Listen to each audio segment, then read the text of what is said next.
What's up, fight fans? Welcome to Sportskeeda MMA's daily news roundup for March 11th. Khabib Nurmagomedov recently took a shot at Joe Rogan on his Instagram.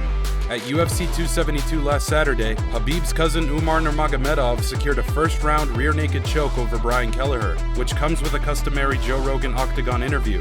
At the end of the interview, Rogan struggled mightily to pronounce Nurmagomedov. Umar Nurmagomedov, ladies and gentlemen. To be fair to Rogan, it had been a while since he sat behind the commentary desk after being absent from UFC 271. But then Khabib posted the clip of the botch and had this to say: "Joe Rogan, you should have remembered this name. Umar Nurmagomedov is a problem." Umar himself reacted to a tweet with the clip in question that hilariously read, "Joe Rogan once again struggling to say the N-word," and Umar simply replied with the thinking emoji. There are plenty of people who are high on Umar's potential. Undefeated, with finishing capabilities that combine classic Dagestan wrestling and Umar's own slick striking. Umar is now 2-0 in the UFC and 14-0 overall, recalling shades of an early Khabib. Michael Bisping surely believes that. Bisping recently sat down with Anthony Smith on the Believe You Me podcast and had this to say: "Umar Nurmagomedov, it is the new Khabib. I mean, how impressive was he?" Anthony Smith concurred and said, "His kicking game was wild too. The speed of those question mark kicks, lead leg without a switch, that guy's good too." How long will it take for Umar Nurmagomedov to be a top 10 bantamweight? Paulo Costa recently let his followers know how highly he thinks of Russian President Vladimir Putin. On Twitter, Costa compared Putin to other world leaders and cited his military background as a positive trait. He had this to say: "Vladimir Putin is not a weak leader like Biden or Macron. He's a former military man who has already been stabbed in the belly and survived. He is another level of world leader. Do you know another leader who has the same characteristics past?" This was written over a picture of Putin shaking hands with Brazilian President Jair Bolsonaro. Costa then answered his own question and said this: "I know another leader, Bolsonaro has."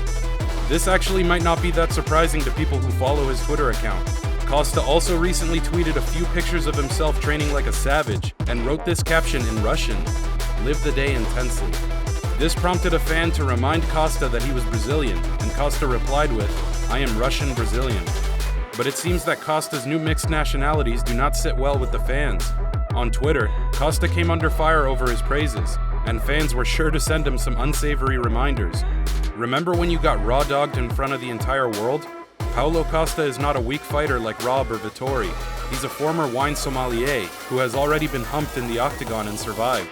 He is another level of UFC fighter. Do you know another fighter who has the same characteristics past? What do you make of Paulo Costa's comments on Putin? The hype surrounding Kamaru Usman's potential boxing fight with Canelo Alvarez continues to gain momentum, as manager Ali Abdelaziz made a ballsy prediction on the outcome. Abdelaziz manages a murderer's row of top contenders, among them being Usman, Justin Gaethje, and formerly Khabib Nurmagomedov. In a recent interview with MMA Junkie, Abdelaziz sung his praises of the pound-for-pound king. Kamaru will knock him out in 3 rounds. You cannot say no to Kamaru. He's a guy who comes from Africa. He jumped a lot of obstacles. I believe in Kamaru. This is the difference between me and other people. I believe in him. I live with him. I breathe with him. I die with him. I fight with him." He then recounted Usman's sentiments about the potential matchup. He said, "I'm the pound-for-pound king in MMA. I want to fight the pound-for-pound coward in boxing, because I think all these boxers are cowards, because none of them want to come to MMA. They all want to come to boxing. But at the end of the day, in a street fight, who's the baddest man on the planet? They cannot quote Canelo as the baddest man on the planet." Canelo Alvarez holds a professional record of 57 wins with only 1 defeat, and is set to face Dimitri Bivol on May 7th for the WBA light heavyweight title. Do you think Ali Abdelaziz means what he says, or is his bias towards Usman clouding his judgment? Tony Ferguson versus Michael Chandler recently was made official for UFC 274. Ferguson is currently on a 3-fight losing skid, while Chandler dropped 2 to the current champ Charles Oliveira and Justin Gaethje respectively. But only one man is coming off a fight of the decade contender.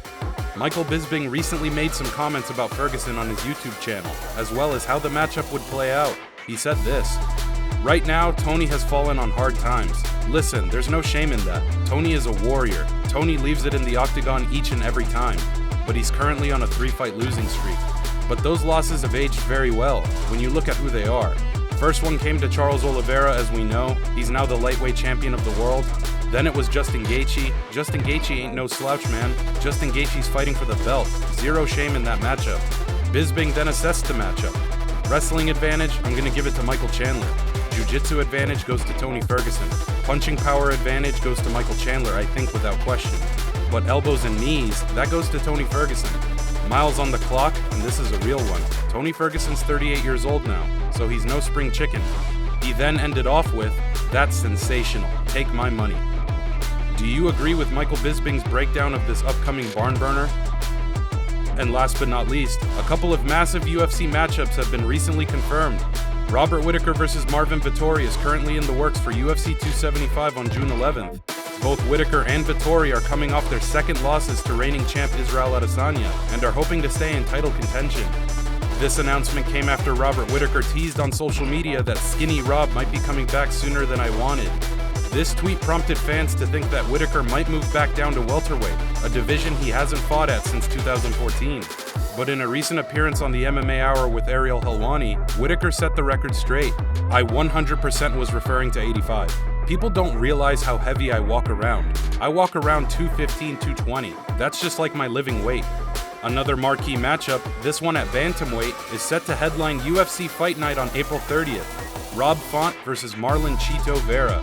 Chito is coming off the biggest win of his life, when he knocked out former lightweight champ Frankie Edgar with a front kick in front of a sold-out Madison Square Garden arena at UFC 268. Font recently dropped a main event fight to the legendary Jose Aldo, so this matchup is very much a tale of two trajectories.